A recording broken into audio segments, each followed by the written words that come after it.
It's the most basic human need. It keeps us alive. Clean water.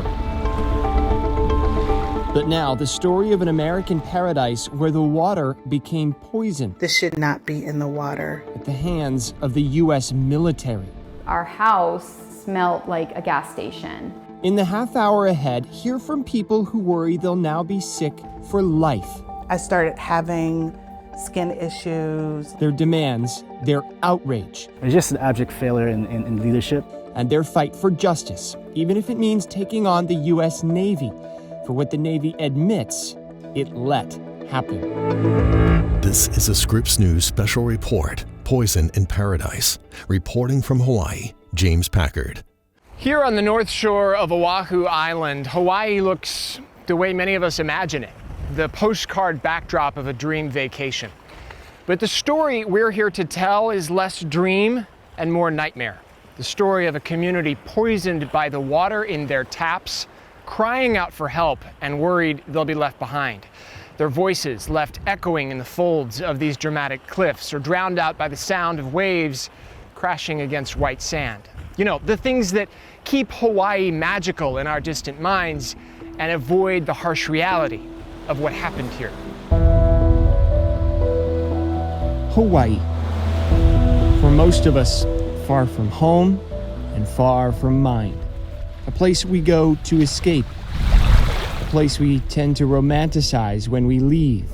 But lately, a harsh reality.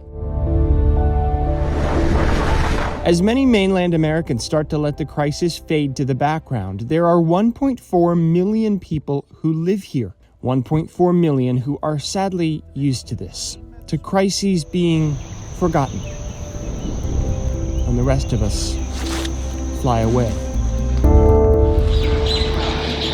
Once they dry out, I make sure they practice their wings. You know, they're flying, and then I just release them. My name is Noreen Tuck, and I have lived here in Hawaii. It's 2 years and a couple days. Why did you move to Hawaii? Hit the reset button, and to quote, live happily ever after. This was kind of the dream, right? When you This were in is Ohio. the dream, like this is paradise, right? And you know, the reality is my kids, you know, especially the one, it's hard to get her out the house, you know, to enjoy this. This is my old place. Just a few months into her new life on Oahu, Noreen started feeling strange, plagued by exhaustion and headaches. I just thought, oh, well, you know, maybe you're just tired because you've done a lot in a short period of time. But her kids, too, started getting sick. A miserable mystery. And Noreen learned they weren't alone. My name is Amanda Zabrzinski, and I lived in Hawaii from November 2017 to the end of February of 2023. The weekend after Thanksgiving, I became very sick. November 2021. That weekend, our house smelled like a gas station. I called the emergency line for housing, and they informed me I was the third call. Amanda, Noreen, and thousands of others smelled what turned out to be jet fuel in their water. Thousands of gallons of it, in fact. They would soon learn it leaked from the Red Hill bulk fuel storage facility up the hill from their homes and made its way into water lines maintained by the U.S. Navy. But that first night, as they tidied their homes from the mayhem of Thanksgiving celebrations, they didn't know what to think. You couldn't say the same of Ernie Lau. That the worst thing had happened. As the manager of Oahu's Board of Water Supply, he's in charge of the island's public water infrastructure. He'd been outspoken for years about the threat he saw from the Red Hill facility. Basically, deep underground, they hollowed out the mountain. And they built these vertical tanks, 250 feet high, 100 feet in diameter, and each can hold 12.5 million gallons of fuel. And the bottoms of the tanks are only 100 feet above our drinking water aquifer. The only thing keeping the fuel in these tanks is basically a 1/4-inch steel plate that was welded together back in World War II.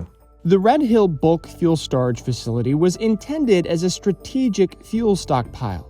For decades, the U.S. military has insisted it's an important element of U.S. national security. Amanda and Noreen were among those who lived in current and former military housing, where the Navy was in charge of maintaining the water lines. The same day, residents started reporting a fuel smell.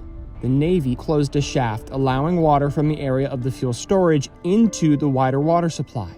But the commander of Joint Base Pearl Harbor-Hickam insisted the water was clean. And at a town hall with residents alarmed their water smelled like fuel, Navy leaders said this. We recovered that fuel immediately on this Sunday afternoon, the 20th. So there was no indication that made it into the well or into the drinking water. According to a military spokesman, water tests conducted today came back safe. They're now awaiting the results of more sensitive testing conducted by the Department of Health. But those more sensitive tests would show 350 times the safe level of fuel contaminants in the closed water shaft. I started having skin issues, rashes and eczema, and my eyes were burning, nausea, vomiting, days and weeks of constant migraine. Over the coming weeks, families living near Pearl Harbor would find themselves unable to use their water to drink, cook, or bathe, resorting to bottled water, which began to run low. I remember just pulling up in my drive and just sitting in my car and crying and thinking, I cannot live like this. When we come back, it was like watching a train wreck. The Navy's slow, confused response to a massive jet fuel leak. It's just an abject failure in leadership and in human decency. And the desperate warnings ignored for years before the crisis even began. And I think I used the words that this is a disaster waiting to happen.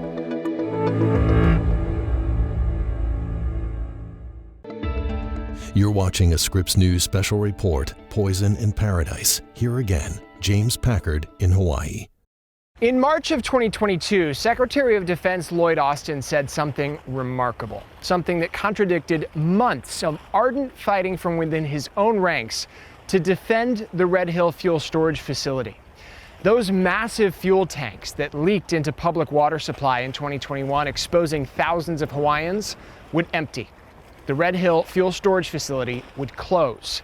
It was a stunning about-face. In contrast to the rigid insistence initially from the Navy, there was nothing to see here.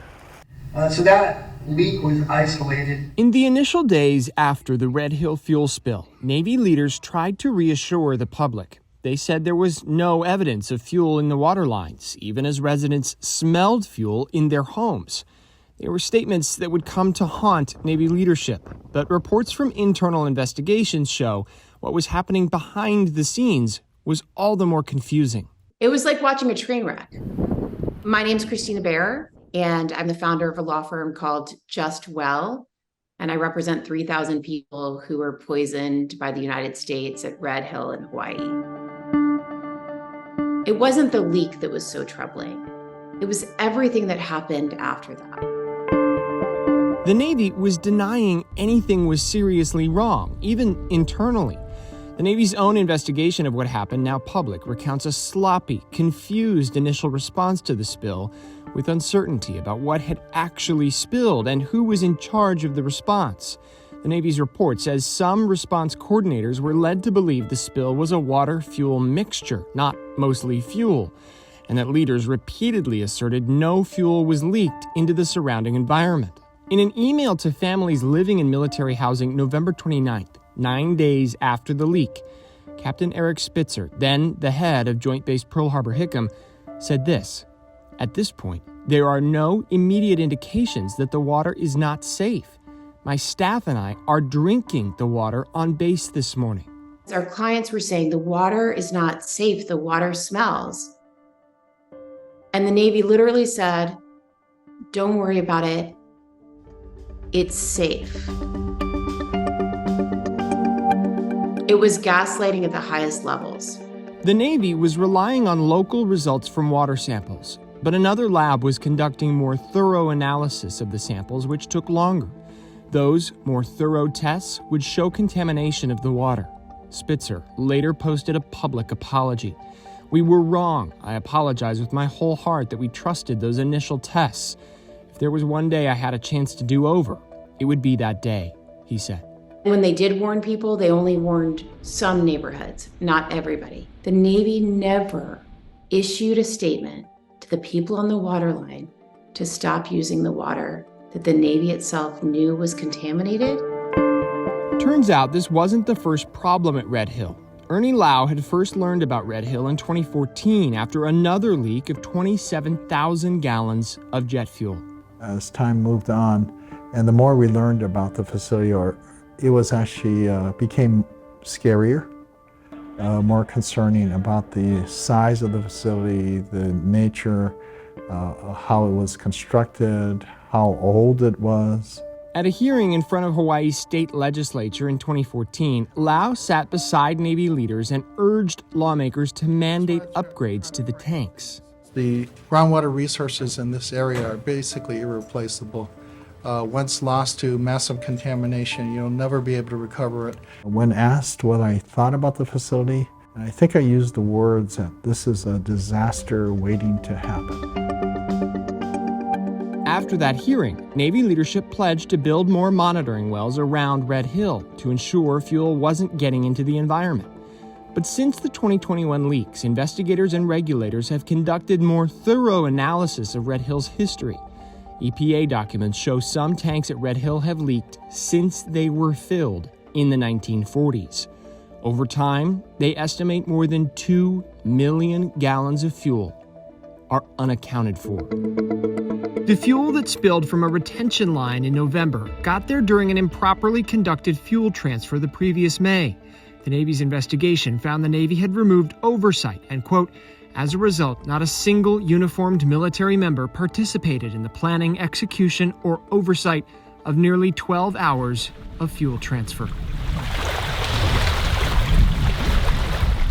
Via water, it's one of the most fundamentally important and precious things that we have. And since time immemorial, Kanaka Oiwi, or Native Hawaiians, have recognized that. My name is Wayne Tanaka. I am the Executive Director of the Sierra Club of Hawaii.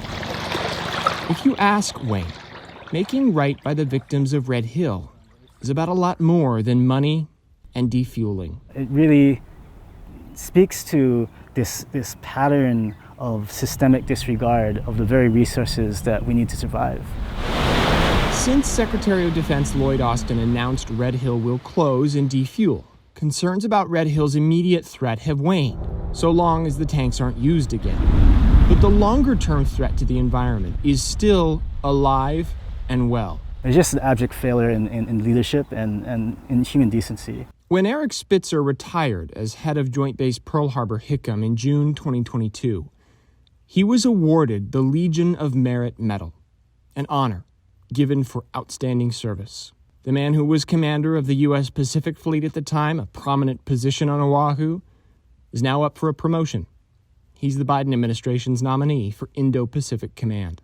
As far as I know, there has been no accountability on behalf of Navy officers. Unfortunately, this Red Hill fuel crisis situation, I think, has really eroded the levels of trust between the military and our community.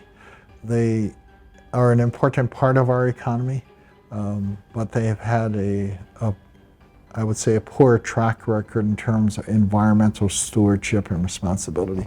The Navy repeatedly declined to discuss this with Scripps News, citing ongoing litigation.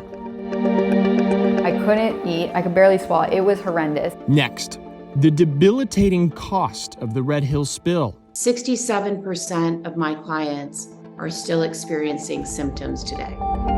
Allegations of incompetent medical care at the military's hospital. If they had taken this seriously and if they didn't poison us, we wouldn't be here today.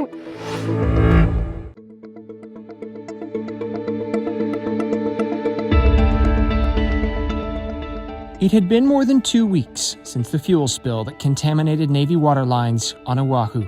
Military and civilian families were reporting rashes, burns, headaches, and an assortment of other ailments. Amanda Zawarzinski had been to so many doctor's appointments in late 2021 and given the runaround so much, She was audio recording her 4th attempt. I keep having this, but I was going to see if they had any medication I could take orally, because it really hurts. Her first trip was to an emergency room the Wednesday after she first smelled fuel in her water. I was diagnosed with chemical burns in my mouth and throat, and my headache was due to the jet fuel contaminated water, they were saying. But when I left the ER, they did not state any of that on my paperwork. She was given medication at the ER, but not sent home with it. The symptoms got worse. By the weekend, Zabrzinski and her family were evacuated from their home and temporarily relocated to Waikiki Beach. Her trip to the clinic on December 16th was at least her 4th attempt to find an effective treatment for her pain.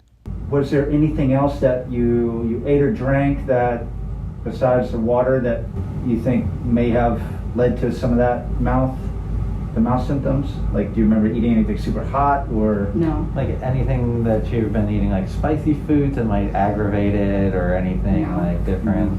I haven't been able to eat. Like, I only started eating this week. At that point, I was so sick that the admiral who was in charge at the time, one of his right-hand people were calling me daily to assist. And I thought they were just being kind, but in reality, I think he was double checking to make sure I was still alive. And this guy asked me if I had eaten something spicy. That's the care we got. After persisting through several unreturned phone calls, she got another referral to a civilian neurologist who finally helped. She found that my main nerve right here is damaged from the jet fuel. But soon, new symptoms started. And with each one, she found it nearly impossible to get an appointment with a specialist. Amanda never really found the care she needed in Hawaii. She moved to Texas earlier this year. I had never been to Texas, never lived here, but I knew I needed medical care. I knew that my children needed medical care, and I was determined to get it. Still, she thinks about what could have been. Like, if I had gotten the medical care I needed, if they had taken this seriously, and if they didn't poison us, we wouldn't be here today. We wouldn't be in this situation. And she's far from alone. 67% of my clients are still experiencing symptoms today. Thousands of Christina Baer's clients are suing the U.S. government for compensation for their past costs and ongoing trauma and medical complications. But they don't believe the Navy is taking them seriously, including Captain Michael McGinnis, the Navy's doctor in charge of the Red Hill response. I deposed Captain McGinnis yesterday, and he still maintains there's no long-term impact. The Defense Health Agency would not comment on Amanda's specific allegations, citing privacy laws. They did, however, tout their treatment clinic for Red Hill victims, expanded in April to include non-military residents. The clinic will remain open indefinitely to ensure our patients have access to ready, reliable health care, they said. All prescribed stuff, all of this. My poor kids, like 10 years old and they've got, I mean, this is, yeah. At her new home, the one she found to get away from the contaminated lines. So yeah, the city water comes in, it goes through this filter. Noreen installed a new, elaborate filtration system. She simply doesn't trust the tap water, and she has good reason. She shot this video shortly after she moved in. This should not be in the water. All of this, the filters, the pills, the outstanding medical bills, the moving costs, are expenses people like Noreen and Amanda have yet to recoup. My name is Chloe Cheyenne, and I'm the founder and CEO of Community X, which is a global hub for impact. She's stepped in where others won't, running fundraisers for impacted families. They already can't provide for their children. They're having to move from state to state to find the medical care that they need. And this is consuming like their everyday 24/7. This is all they do. They don't get to enjoy anything really anymore. The government prints money. This isn't a question of money. This is a question of reputation. The EPA now monitors water quality on Oahu. Their tests of water in distribution lines come back clean these days, but that doesn't mean they always will. And they still detect some contaminants in the groundwater. Is there fuel in the aquifer? There is definitely fuel in the aquifer.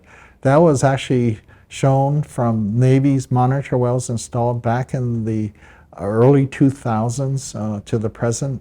Those monitor wells continue to detect varying levels of petroleum contamination. All Ernie Lau can do is keep pushing for solutions, for justice, for attention. I don't know what the future might bring under different circumstances, that this facility might be reactivated. Could it be brought out of a mothballed state and reused at a time maybe we enter into another period of war? At the time of the spill, about 93,000 people lived on the water lines affected.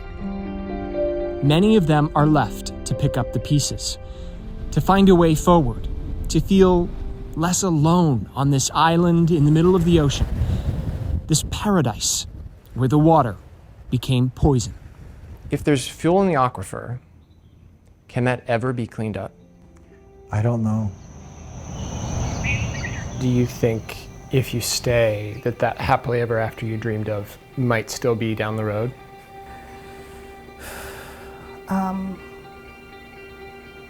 I really hope so. The crowdfunding and advocacy site CommunityX helped get us in touch with families who've been impacted by the Red Hill crisis. They've already raised thousands of dollars for families impacted, and several tell us they've already seen checks from those efforts.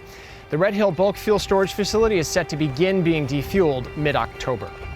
James Packard, Scripps News, Honolulu.